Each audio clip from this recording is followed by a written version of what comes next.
বড় সাইজের এই সাবা মাছগুলোকে অনেকেই স্যালমন বলে চালিয়ে দেয়, আপনারা দেখবেন। Original salmon.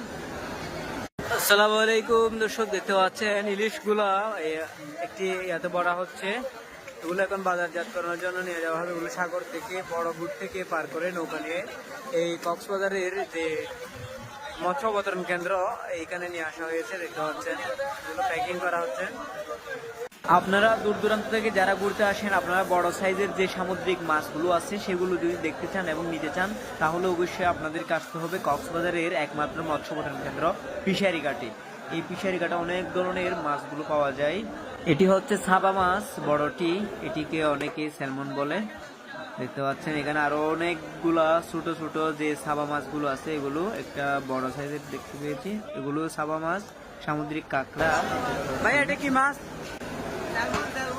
Original salmon. আসলে এটি অরিজিনাল স্যালমন না, এটা হচ্ছে অরিজিনাল স্যালমন না। অরিজিনাল স্যালমন হচ্ছে বাইরের দেশে যেগুলো পাওয়া হয় কিন্তু সেম কালার।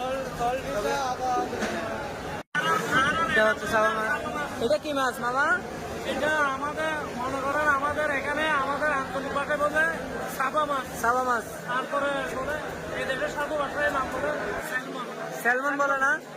আচ্ছা, আসলে এটি অরিজিনাল স্যালমন না। তারা কক্সবাজারের যে ফিশ ফ্রাই দোকানগুলো আছে ওগুলোতে এটা স্যালমন বলে চালাই দেয়। আপনারা যারা ঢাকা থেকে বিভিন্ন জেলা থেকে আপনারা ঘুরতে আসেন, আপনারা অবশ্যই জেনে নেবেন এটা।